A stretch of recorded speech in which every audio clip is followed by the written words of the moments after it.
Hello বন্ধুরা, welcome to my cooking channel. আশা করি আপনারা সবাই অনেক ভালো আছেন। আমিও আল্লাহর রহমতে অনেক ভালো আছি। আজকে আমি আপনাদেরকে বাংলাদেশের একটি ডেজার্ট তৈরি করে দেখাবো। আমাদের বাংলাদেশে এই ডেজার্টটি সবাই খুব পছন্দ করি। ডেজার্টের নাম হচ্ছে কালোজাম। কালোজাম আমরা দোকান থেকে সবাই কিনে খাই। অনেকেই চিন্তা করি যে কীভাবে তৈরি করে। তো সাধারণত কালোজাম ছানা দিয়ে বা গুঁড়া দুধ দিয়ে অনেকেই তৈরি করে। আমি আজকে একটু অন্যরকম, একটু ভিন্নভাবে আপনাদেরকে এই কালোজাম তৈরি করে দেখাবো। এবং এই কালোজাম আমি যেভাবে আজকে আপনাদেরকে দেখাবো, এটার টেস্ট একদম দোকানের মতো হয়, খুবই মজা হয়। আশা করি আপনাদের কাছে আমার এই কালোজামের ভিডিওটি ভালো লাগবে। যদি আমার রান্নার ভিডিও আপনাদের কাছে ভালো লেগে থাকে, আমার চ্যানেলের আরও নতুন নতুন রেসিপি দেখার জন্য আমার চ্যানেলকে সাবস্ক্রাইব করবেন। আর আমার রান্নার ভিডিওগুলো ফ্রেন্ডস অ্যান্ড ফ্যামিলির সাথে শেয়ার করবেন। এখানে আমি 1 লিটার দুধ নিয়েছি। আমি এই যে দুধটা নিয়েছি, এই দুধ দিয়ে আমি খিরসা তৈরি করে দেখাবো। আমি কিন্তু খিরসার রেসিপি অনেক আগেই আমি ভিডিও আপলোড করেছি, নিশ্চয়ই আপনারা দেখেছেন। তারপরও আপনাদের সুবিধার জন্য আমি আবার দেখিয়ে দিচ্ছি। এখানে 1 লিটার দুধকে আমি ঘন করে খিরসা তৈরি করে নিচ্ছি। দেখুন কিভাবে আমি খিরসা তৈরি করছি। ঠিক এভাবেই 1 লিটার দুধকে ঘন করে নিতে হবে। যখনই একটু ঘন হয়ে আসবে তখনই কিন্তু অনবরত নাড়তে হবে, যেন নিচে পুরা দাগ না লেগে যায়। দেখুন খিরসা কিন্তু আমার তৈরি হয়ে গেছে। ঠিক এতটুকু পরিমাণেই কিন্তু খিরসাটা হবে। এখন আমি এখানে আরও ইনগ্রিডিয়েন্টস মিলাবো। এখানে 1/4 কাপের আমি 2 বার ময়দা নিচ্ছি, 2 বার আমি গুঁড়া দুধ নিয়েছি, 2 চা চামচ বেকিং পাউডার, 3 টেবিল চামচ ঘি। ঘি দিতে পারেন, বাটার অয়েল ইউজ করতে পারেন, বাটার ইউজ করতে পারেন, এটা আপনার ইচ্ছা, তবে ঘি দিলে বেশি ভালো ফ্লেভার আসে। দেখুন আমি মেখে নিচ্ছি, মাখানো হয়ে গিয়েছে মোটামুটি ভালো করে। আমি এখন এখানে ডিমের লিকুইড দিয়ে নিচ্ছি। একটি ডিমকে আমি একটু ভালো করে ফেটে নিয়েছি।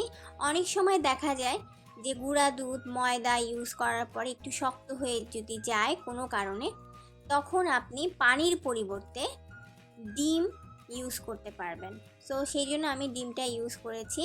আর দেখা যায় যদি মনে করেন যে না ডিম ইউজ করতে হবে না, তাহলে ডিম ইউজ করবেন না। আমার ডোটার জন্য আমি মনে করেছি ডিম একটু দিতে হবে, তাই আমি ডিমের লিকুইডটা দিয়েছি এবং ডিম দিয়ে আমি ভালো করে মেখে নিচ্ছি। দেখুন খুব ভালোভাবে কিন্তু মাখতে হবে। মাখানো হয়ে গিয়েছে, হাতে কিন্তু লেগে আসছে বারবার, এটা নিয়ে চিন্তার কিছু নেই।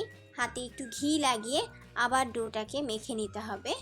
দেখুন আমি কিভাবে মেখে নিচ্ছি, একটু ভালো করে মেখে নিতে হয় যেন আমার ময়দা গুঁড়া দুধ বেকিং পাউডার পুরোপুরি যেন ঠিক মতো খামিরের সাথে মিশে যায়। মাখানো হয়ে গিয়েছে, আমি একটু কালার ইউজ করছি। আপনারা চাইলে কালার ইউজ করতে পারেন, না চাইলেও কোনো সমস্যা নাই। কালার যে দিতে হবে এমন কোনোই কথা নেই, আমি একটু ব্যবহার করেছি। দেখুন ঠিক এরকম করে ভাগ করে তারপর কালোজামের যেই আকৃতি ঠিক সেরকম করে তৈরি করতে হবে। দেখুন এই ডো দিয়ে 13 থেকে 14টা মিষ্টি তৈরি হবে। দেখুন আমি প্রথমে গোল করে তারপর একটু লম্বা করে করে নিয়েছি। আপনারা চাইলে গোল করেও কালোজাম তৈরি করতে পারবেন, এটা আপনাদের খুশি। দেখুন এরকম করে প্রত্যেকটা গোল গোল করে একটু লম্বা করে করে নিতে হবে। এখন আমি তেলে ভেজে নিব। তেল কিন্তু খুব বেশি গরম হওয়া যাবে না, কুসুম কুসুম যখনই গরম হবে তেল, তখনই কিন্তু মিষ্টিটা দিয়ে দিতে হবে। তেল যদি খুব বেশি গরম থাকে তখন কিন্তু মিষ্টি সাথে সাথে পুড়ে যাবে এবং কালার চলে আসবে, ভিতরে কাঁচা থেকে যাবে। এবং মিডিয়াম আঁচে রেখে কিন্তু এই মিষ্টি ভাজতে হবে। অবশ্যই মনে রাখতে হবে, মিষ্টি যখন আমরা তেলের মধ্যে দিয়ে দিব, যখনই মিষ্টি তেলের উপর ভেসে উঠবে তখনই আপনাকে বুঝতে হবে আপনার মিষ্টি পারফেক্ট, আপনার মিষ্টি খুব সুন্দর হয়েছে। সো এটা নিয়ে টেনশনের কিছু থাকবে না। যদি মিষ্টি তেলের মধ্যে নিচে ডুবে থাকে তাহলে কিন্তু সেই মিষ্টির ভিতরে শিরা ঢুকে না। সেই জন্য সবসময় খেয়াল রাখবেন যে মিডিয়াম আঁচে রেখে মিষ্টি ভাজতে হবে এবং কুসুম গরম যখন তেলটা থাকবে ঠিক তখনই কিন্তু মিষ্টি দিতে হবে। দেখুন আমি কিভাবে ভেজে নিচ্ছি, ঠিক এরকম করেই আপনারা ভেজে নেবেন। কালার কিন্তু প্রায় চলে এসেছে, হ্যাঁ কালার চলে এসেছে, আমি তুলে নিব। একটু পর পর কিন্তু নেড়ে দিতে হবে এবং ভালোভাবেই নাড়তে হবে, নাহলে কিন্তু সব দিকে রং কিন্তু আসবে না। দেখুন কিন্তু দেখতে মনে হচ্ছে কি একটু লালচে। এই মিষ্টিটা যখনই আমি শিরাতে দিব তখনই কিন্তু মানে কালার চলে আসবে। এখন শুকনো অবস্থায় দেখে ওরকম মনে হচ্ছে। আবার খুব বেশি যদি আমি একটু কালচে করে ভেজে উঠাই তাহলে কিন্তু মিষ্টিটার উপরের অংশটি শক্ত হয়ে যাবে। আমি তুলে ফেললাম, আমার মিষ্টি ভাজা হয়ে গিয়েছে। এখন আমি শিরার জন্য পানি নিয়েছি এখানে 6 কাপ পরিমাণ, আর 4 কাপ পরিমাণ চিনি দিয়েছি। এটার নাম হচ্ছে স্টার আনিস। আপনারা চাইলে স্টার আনিস ইউজ করতে পারেন, আর নাই চাইলে দেওয়ার কোনো দরকার নেই। স্টার আনিসের পরিবর্তে এলাচি দেওয়া যাবে, দারচিনি দেওয়া যাবে। আমার স্টার আনিসের ফ্লেভার ভালো লাগে তাই আমি স্টার আনিস ইউজ করেছি। দেখুন আমি পানিটা যখনই ফুটে উঠেছে তখনই আমি মিষ্টিটা এখানে দিয়ে দিয়েছি। আপনাদেরকে আমি আরেকটা টেকনিক একটু বলে দিচ্ছি। এটা হচ্ছে কি আমার নিজের থেকে চিন্তা করে আমি বের করেছি। অনেক সময় দেখা যায় যে আমরা চিন্তা করি যে মিষ্টিটা একটু লালচে, কালার কেন আসতেছে না, কারণ আমাদের চিনি কিন্তু সাদা হয়। হ্যাঁ, সেই জন্য একটি বুদ্ধি আছে। সেই বুদ্ধিটা হচ্ছে আমরা চিনির মধ্যে আলাদা করে আমরা পুডিংয়ের জন্য ক্যারামেল করি। তো ওই চিনিটাকে একটু বার্ন করে আমরা শিরার মধ্যে দিয়ে দিব।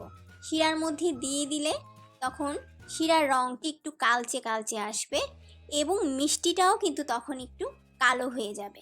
এই হচ্ছে আমার টেকনিক। আমি এভাবে শিরাতে একটু চিনিটাকে বার্ন করে আমি শিরার মধ্যে দিয়ে দিই, তখনই মিষ্টির রঙটা আরও বেশি সুন্দর আসে।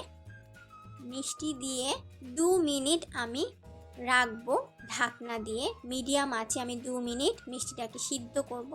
2 মিনিট হয়ে গিয়েছে, আমি নেড়ে চেড়ে ঢাকনাটা খুলে একটু ভাপটা সরিয়ে আমি মিষ্টিকে 6 থেকে 7 ঘন্টার জন্য ঢেকে রাখবো। মিষ্টি অবশ্যই 6 থেকে 7 ঘন্টা যদি আমি ভিজিয়ে রাখি তাহলে খুব সুন্দর মিষ্টি হবে এবং মিষ্টির ভিতরে প্রপারলি যে মিষ্টির যে রস, সেই রসটি পুরোপুরি ঢুকবে। দেখুন খুব সুন্দর মিষ্টি হয়েছে, ফুলে গিয়েছে একদম, ভিতরে পুরোপুরি রসটা ঢুকে গিয়েছে, কালারও খুব সুন্দর লাগছে। আমি আপনাদেরকে কেটে দেখাবো। দেখুন মিষ্টি কিন্তু খুব সুন্দর হয়েছে। আমি কেটে দেখাচ্ছি একটি। খুবই সুন্দর মিষ্টি হয়েছে, একদম দোকানের কালো জামের মতো সফট হয়েছে, ভিতরে পুরোপুরি রস ঢুকেছে। দেখুন রস কিন্তু দেখাই যাচ্ছে মিষ্টির। আমি মাওয়া দিয়ে দিচ্ছি উপরে। আমরা যে মাওয়া দিই মিষ্টি কালো জামের উপরে, দেখুন মাওয়া দেওয়ার সাথে সাথেই কিন্তু পুরা মিষ্টির চেহারাই চেঞ্জ হয়ে গিয়েছে। মনে হচ্ছে না যে একদম দোকান থেকে নিয়ে এসেছি। দেখুন কি সুন্দর লাগছে, আমার তো খুবই ভালো লাগছে, এখনই মনে হচ্ছে খেয়ে ফেলি। আশা করি আপনাদের কাছে ভালো লাগবে। আমি এই মাওয়ার রেসিপিও আপনাদেরকে দিয়ে দিব, আপনাদের আরও সহজ হবে মাওয়া কিভাবে তৈরি করতে হয়। ইনস্ট্যান্ট মাওয়া তৈরি করার জন্য আমি একটু বলে দেই আপনাদেরকে। গুঁড়া দুধ নেবেন আপনারা, গুঁড়া দুধের সাথে আপনাদের ইচ্ছা মতোই আপনারা একটু ঘি মেশাবেন। ঘিটাকে ভালো করে মিশিয়ে নেবেন, তারপরে এরকম চালনি দিয়ে চেলে মিষ্টির উপরে ছিটিয়ে দিবেন। তাহলে কিন্তু মাওয়া তৈরি হয়ে গেল। এটা হচ্ছে ইনস্ট্যান্ট মাওয়া তৈরি করা। আশা করি ভালো লেগেছে। যদি মিষ্টির রেসিপি আপনাদের কাছে ভালো লাগে প্লিজ আমাকে সাবস্ক্রাইব করবেন। আপনারা সবাই আমার সাথে থাকবেন। আমি আরও নতুন নতুন রেসিপি নিয়ে আপনাদের সামনে হাজির হব। আমার জন্য দোয়া করবেন। সবাই ভালো থাকবেন। কোনো কিছু জানার থাকলে অবশ্যই কমেন্ট সেকশনে জানাবেন। আল্লাহ হাফেজ।